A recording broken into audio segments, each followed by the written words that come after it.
لیکن اللہ تعالیٰ کیا حدیث میں فرمایا جا رہا ہے، آپ سے سب نے فرمایا لیکن وہ اللہ کے اتنے پیارے ہوتے ہیں کہ اگر اللہ کے بھروسے پر قسم کھا بیٹھیں تو اللہ ان کی قسم پوری کر دے، یعنی اللہ کے نزدیک اتنے مقبول ہوتے ہیں، اگرچہ دنیا داروں کی نظروں میں وہ کیا ہوتے ہیں، حقیر لوگ ہوتے ہیں۔ تو اسی لیے کہتے ہیں کبھی کسی کو حقیر نہیں جاننا چاہیے، ہم نہیں جانتے اس کے اندر کا اللہ سے کیا تعلق ہے، وہ اللہ کا کتنا پیارا ہے۔ اور جب تیرے پاس وہ لوگ آئیں جو ہماری آیات پر ایمان رکھتے ہیں تو کہہ سلام ہے تم پر، تمہارے رب نے رحم کرنا اپنے آپ پر لازم کر لیا ہے کہ بے شک حقیقت یہ ہے کہ تم میں سے جو شخص جہالت سے کوئی برائی کرے پھر اس کے بعد توبہ کرے اور اصلاح کر لے تو یقیناً وہ بے حد بخشنے والا نہایت رحم والا ہے۔ یعنی نادانی میں کوئی غلطی ہو گئی لیکن پھر کیا کر لی، احساس ہو گیا، اعتراف کیا۔ پہلی بات ہے اعتراف کرنا، مانیں گے نہیں غلطی ہوئی ہے تو پھر اصلاح کیسے کریں گے؟ سب سے پہلی چیز تو یہ نا، ہاں مجھ سے غلطی ہوگی، ہم کہتے ہیں اس کی وجہ سے ایسا ہو گیا، میں نے ایسا کرنا نہیں چاہتی، بلیم دوسروں کو دے دیا۔ تو جب واقعی اپنی غلطی کو تسلیم کریں گے کہ ہاں مجھ سے ہی ہوئی ہے، پھر ہی تو شرمندہ ہوں گے، پھر ہی تو نادم ہوں گے، پھر ہی تو معافی مانگیں گے۔ تو خیر الخاطئین ہی خیر التوابین۔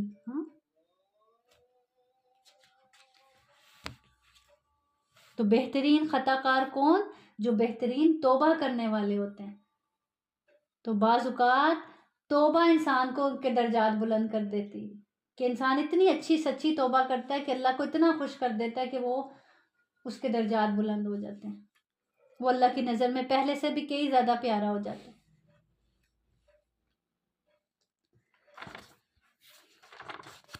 پھر آگے آیت نمبر 60، وہی ہے وَهُوَ الَّذِي يَتَوَفَّاكُمْ بِاللَّيْلِ وَيَعْلَمُ مَا جَرَحْتُمْ بِالنَّهَارِ، اور وہی ہے جو تمہیں رات کو قبض کر لیتا ہے اور جانتا ہے جو کچھ تم نے دن میں کمایا ہے، پھر وہ تمہیں اس میں اٹھا دیتا ہے تاکہ مقرر مدت پوری کی جائے۔ اب کیا اللہ تعالیٰ کہنا ہے وہی ہے جو تمہاری روح رات میں قبض کر لیتا ہے، جب ہم سوتے ہیں ہمارے جسم سے روح نکل جاتی ہے، ٹھیک ہے، پھر وہ تمہیں اس میں اٹھا دیتا ہے، یعنی جس کا وقت ابھی مقرر نہیں آیا، موت کا وقت نہیں آیا، تو اللہ تعالیٰ صبح اس کی روح واپس جسم میں لوٹا دیتے ہیں، اور جس کا وقت آ چکا ہوتا ہے اس کی روح واپس نہیں لوٹائی جاتی۔ کبھی ہم یہ سوچ کے سوئے ہیں؟ ہم تو اگلے کتنے دنوں کی پلاننگ کر رہے ہوتے ہیں، یہ سوچ کے سوئیں تو میں کہتی ہوں کہ پھر وہی صحابی کی طرح سب کو معاف کر کے، سب کے طرف سے اپنے دل کو صاف کر کے، اللہ سے سچی توبہ کر کے، اللہ کا نام لیتے لیتے سوئیں۔ اگر ہمیں یہ بات یاد رہے کہ پتہ نہیں صبح روح واپس لوٹائی جائے گی کہ نہیں، اگر نہ واپس لوٹائے گی تو یہ رات تو میری آخری رات ہے، پھر وہ تمہیں بتائے گا جو کچھ تم کیا کرتے تھے۔ اسی لیے تو دعا سکھائی گئی نا، جب ہم صبح اٹھتے ہیں کون سی دعا پڑھتے ہیں؟ الحمدللہ الذی احیانا بعد ما اماتنا والیہ النشور۔ کیا مطلب ہے؟ شکر اس ذات کا جس نے بعد ما اماتنا، ہماری موت کے بعد دوبارہ سے ہمیں کیا دی؟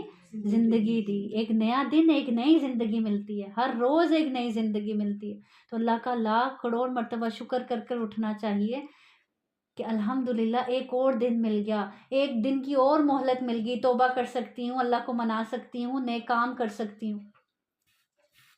اور جو اس شکر کے ساتھ اٹھے گا اور اس سوچ سے سوئے گا اور اس شکر کے ساتھ اٹھے گا تو وہ دن پھر اپنا کیسا گزارے گا۔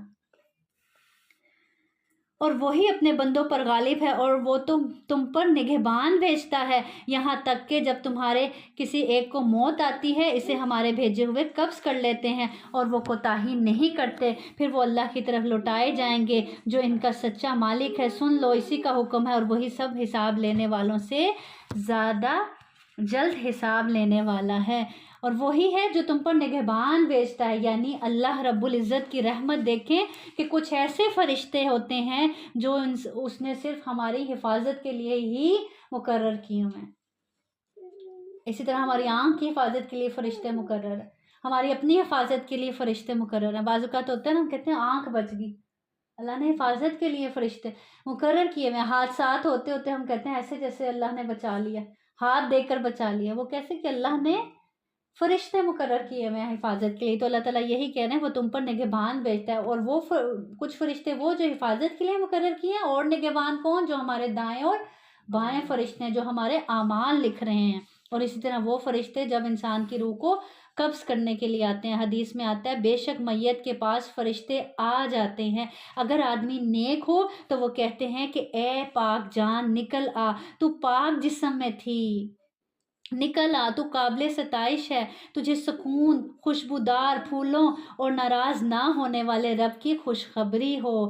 اس سے بار بار یہ کہا جاتا ہے حتیٰ کہ روح نکل آتی ہے. خوبصورت لباس لایا جاتا ہے جس میں سے خوشبوئیں آ رہی ہوتی ہیں، اور خوشخبری کیا سنائی جاتی ہے؟ تمہارا رب تم سے راضی ہے. تم پاک جسم میں تھی تو چلو اے پاک روح، چلو کس کی طرف چلو؟ اپنے رب کی طرف چلو جو تم سے راضی ہے. اللہ کرے کہ ہمیں بھی ایسے ہی فرشتے لینے آئیں اور یوں ہی آ کر خوشخبری سنائیں کہ ہم بھی خوش ہو جائیں. اسی لیے دیکھا نا، کچھ لوگ جاتے ہوئے مسکرا رہے ہوتے ہیں، کیوں؟ وہ اپنا انجام دیکھ کر مسکرانے لگتے ہیں نا. اور کچھ لوگ ہاں، کیوں؟ کیونکہ انہوں نے دیکھ لیا اپنا انجام. خوشبو والا کفن، پھولوں کی طرح سے سجی ہوئی، ہاں جیسے ایک دلہن کو تیار کر کے لے جایا جاتا ہے نا، وہ دیکھیں خوشبودار پھولوں کی طرح کا کفن ہوتا ہے اس کا. پھر اسے آسمان تک پہنچا دیا جاتا ہے، اس کے لیے دروازے کھلنے لگتے ہیں. پوچھا جاتا ہے کون ہے؟ کہا جاتا ہے جیسے دلہن کو تیار کر کے لایا جاتا ہے نا، دلہن کو دروازہ کھٹکانا نہیں پڑتا، استقبال میں پہلے ہی لوگ کھڑے ہوتے ہیں، دروازہ کھولتے چلے جاتے ہیں.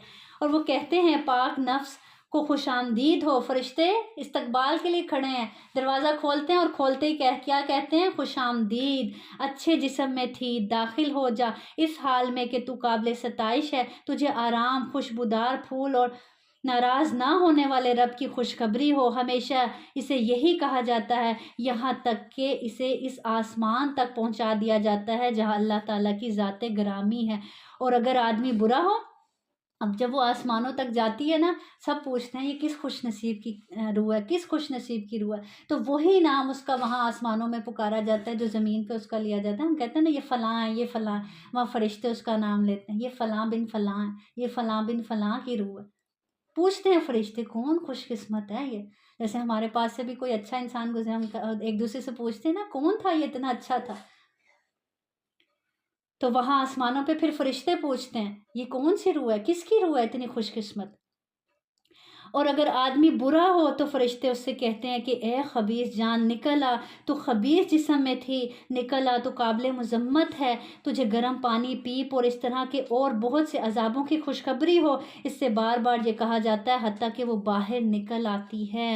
اور ایک حدیث میں آتا ہے کہ ایسے اس کی روح نکلتی ہے اور ایسے اس کو تکلیف ہوتی ہے کہ جیسے یہ سامنے دیکھ رہے ہیں جھاڑیاں، اس کے اوپر اگر کوئی ململ کا کپڑا ڈالا جائے اور پھر وہ اتارا جائے، کھینچا جائے تو اس کے چیترے اتر جاتے ہیں نا، اس کپڑے کے ٹکڑے ٹکڑے ہو جاتا ہے. اور جس طرح کی اس کی حالت ہوتی ہے اس طرح سے اس کی اس تکلیف سے روح نکلتی ہے.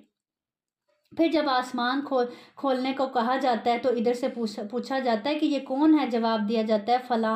تو کہا جاتا ہے اس خبیث جان کو جو خبیث جسم میں تھی ہرگز خوش آمدید نہیں، تو واپس لوٹ جا کہ تو قابل مذمت ہے، تیرے لیے آسمان کے دروازے نہیں کھولے جا سکتے. چنانچہ اسے آسمان سے واپس لوٹا دیا جاتا ہے اور پھر اسے قبر میں لے جایا جاتا ہے.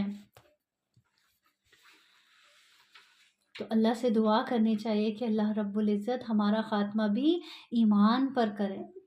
ہمیں بھی آ کر فرشتے یہی خوشخبری سنائے، اے نفس مطمئنہ چل اپنے رب کی طرف دوڑ، تیرا رب تجھ سے راضی ہے، تو اپنے رب سے راضی ہے. پھر آگے آیت نمبر 63 میں کہہ کون تمہیں خشکی اور سمندر کے اندھیروں سے نجات دیتا ہے؟ تم اسے گڑ گڑا کر اور خفیہ طریقے سے پکارتے ہو کہ بے شک اگر وہ ہمیں اس سے نجات دے دے تو ہم ضرور شکر ادا کرنے والوں میں سے ہو جائیں گے. کہہ دے اللہ تمہیں اس سے نجات دیتا ہے اور ہر بے قراری سے پھر تم شریک بناتے ہو.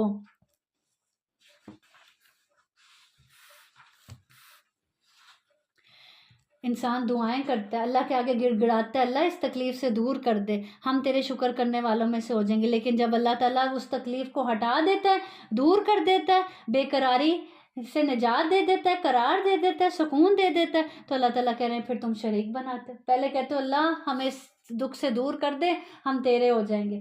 لیکن جب اللہ نے اس دکھ سے دور کر دیا تو اس کا شکر ادا کرنے کے بجائے جس کا پہلے کہہ رہے تھے ہم تیرے شکر گزار بن جائیں گے، کیا کرنے لگتے ہو؟ دوسروں کو کریڈٹ دینے لگ دیتے ہو. فلاں ڈاکٹر کی وجہ سے مجھے یہ، باقاعدہ طور پہ لوگ یہ بھی کہتے ہیں یہ بچہ تو فلاں ڈاکٹر کی وجہ سے ہی مجھے ملا، فلاں پیر کی وجہ سے ملا، وہاں سے دوائی کھائی. اس وقت اللہ تعالیٰ کو بھول ہی جاتے ہو اور سارا کریڈٹ اسباب کو دے دیتے ہو، لوگوں کو دے دیتے ہو. کہہ دیں وہی اس پر قادر ہے کہ تم پر تمہارے اوپر سے عذاب بھیج دے، یا تمہارے پاؤں کے نیچے سے، یا تمہیں مختلف گروہ بنا کر گتھم گتھا کر دے اور تمہارے باز کو باز کی لڑائی کا مزہ چکھائے. دیکھ ہم کیسے آیات کو پھیر پھیر کر بیان کرتے ہیں تاکہ وہ سمجھیں. اللہ تعالیٰ کہہ رہے ہیں تمہیں ڈر نہیں لگتا، خوف نہیں آتا ایسی باتیں منہ سے نکالتے ہوئے، اللہ کے ساتھ شیئر کرتے ہوئے کہ وہی اللہ ہے، وہ قادر ہے اس بات پر کہ تمہیں اوپر سے عذاب بھیج دے. اوپر سے عذاب کیسے آ سکتا ہے؟ آسمان سے عذاب، بارش کی صورت میں، طوفان کی صورت میں، اور زمین سے زلزلوں کی صورت میں، زمین میں دھنسا دینے کی صورت میں، یا تمہیں مختلف گروہ بنا کر آپس میں لڑا دے. اور دیکھو آج کیا ہو رہا ہے، گروہ بندیاں ہوں گی اور گروہ آپس میں لڑ رہے ہیں. پھر آپس میں لڑائی، چاہے پھر وہ گھر میں ہے، اداروں میں ہے، معاشرے میں ہے. تو یہ کیا ہے؟ اللہ کے عذاب ہیں. لیکن کون ہم میں سے ان عذابوں کو عذاب سمجھتا ہے؟ ہمارے لیے تو وہ قصے کہانیاں بن جاتے ہیں، انٹرٹینمنٹ بن جاتی ہے. ہمیں ایک موقع مل جاتا ہے ڈسکس کرنے کا، ہاں کہ یہ طوفانوں کو ڈسکس کیا جا رہا ہے، سیلابوں کو ڈسکس کیا جا رہا ہے. اور کس کی اس وقت یہ توجہ جاتی ہے کہ یہ استغفار کا وقت ہے، رب کو منانے کا وقت ہے، رب کی طرف لوٹے جانے کا وقت ہے. پھر آیت نمبر 68 میں، اور جب تو ان لوگوں کو دیکھے جو تو ہماری آیات کے بارے میں فضول بحث کرتے ہیں تو ان سے کنارہ کر، یہاں تک کہ وہ اس کے علاوہ بعد میں مشغول ہو جائیں. اور اگر کبھی شیطان تجھے ضرور ہی بھلا دے تو یاد آنے کے بعد ایسے ظالم لوگوں کے ساتھ نہ بیٹھو. یعنی جہاں اللہ کی آیات پر بحث مباحثہ ہو رہا ہو، اللہ کی آیات کا مذاق اڑایا جا رہا ہو، اس کے لیے کیا حکم دیا جا رہا ہے؟ کہ وہاں سے کنارہ کشی کر لیا جائے، وہاں سے اٹھ جایا جائے. اور اگر شیطان تمہیں بھلا دے اور جب بیٹھے رہ جاؤ تم، لیکن پھر جب یاد آئے تب وہ مجلس فوراً چھوڑ دینی چاہیے. حدیث میں آتا ہے آپ سے سب نے فرمایا جس نے علم اس لیے سیکھا کہ علماء کے سامنے فخر کرے اور بے وقوفوں سے بحثیں کر سکے. اکثر لوگ کہتے ہیں نا علم پتہ ہونا چاہیے سب بات کا تاکہ بندہ کسی سے بات کرنے کے قابل ہوتا ہے. تو اکثر لوگ اسی لیے دین کا علم بھی اسی لیے سیکھتے ہیں. حالانکہ دین کا علم تو کس لیے سیکھنا ہے؟ اپنے آپ کو کی اصلاح کے لیے، آگے لوگوں کی اصلاح کے لیے، اس کو آگے پہنچانے کے لیے. اور لوگوں کو اپنی طرف مائل کرے، اللہ اسے دوزخ میں داخل کرے گا ایسے علم سیکھنے والے کو. پھر آگے آیت نمبر 70 میں اللہ تعالیٰ فرماتے ہیں ان لوگوں کو چھوڑ دیں جنہوں نے اپنے دین کو کھیل اور دل لگی بنا لیا. انہیں دنیا کی زندگی نے دھوکہ دیا، اور اس کے ساتھ نصیحت کر کہ کہیں کوئی جان اس کے بدلے ہلاکت میں نہ ڈال دی جائے جو اس نے کمایا. اس کے لیے اللہ کے سوا نہ کوئی مددگار ہو اور نہ کوئی سفارش کرنے والا. اور اگر وہ فدیہ دے، ہر فدیہ تو اس سے نہ لیا جائے گا. آج وقت ہے کہ انسان سنبھل جائے، اس کھیل تماشے کو دھوکہ سمجھ لے. آج ہم اس کو دھوکہ نہیں سمجھتے، اسی لیے تو اس میں کھوئے ہوئے ہیں. کیوں؟ کیونکہ اس روز اللہ تعالیٰ کہہ رہے ہیں نہ کوئی مددگار ہوگا، نہ کوئی سفارش کرنے والا ہوگا، اور نہ کسی کی سفارش قبول کی جائے گی، اور نہ تم سے کوئی فدیہ لے کے تمہاری جان کو چھوڑا جائے گا. یہی لوگ ہیں جو ہلاکت کے سپرد کیے گئے. ان کے بدلے جو انہوں نے کمایا اس دنیا میں رہتے ہوئے، اپنے ہاتھوں سے خود اپنے لیے ہلاکت کمائی، جہنم کمائی. ان کے لیے گرم پانی سے پینا اور دردناک عذاب ہے، اس وجہ سے کہ وہ کفر کرتے تھے، انکار کرتے تھے اللہ کی آیات کا. پھر آگے آیت نمبر 74 میں حضرت ابراہیم علیہ السلام کا ذکر ہے کہ انہوں نے اپنے باپ آزر سے کہا کیا تو بتوں کو معبود بناتا ہے؟ بے شک میں تجھے اور تیری قوم کو کھلی گمراہی میں دیکھتا ہوں. اور اسی طرح ہم ابراہیم علیہ السلام کو آسمانوں اور زمین کی عظمت سلطنت دکھاتے تھے تاکہ وہ کامل یقین والوں میں سے ہو جائیں. تو جب اس پر رات چھا گئی تو اس نے ایک ستارہ دیکھا، کہنے لگا یہ میرا رب ہے. پھر جب وہ غروب ہو گیا تو اس نے کہا میں غروب ہونے والوں سے محبت نہیں کرتا. پھر جب اس نے چاند کو چمکتا ہوا دیکھا، کہا یہ میرا رب ہے. پھر جب وہ غروب ہو گیا تو اس نے کہا یقیناً اگر میرے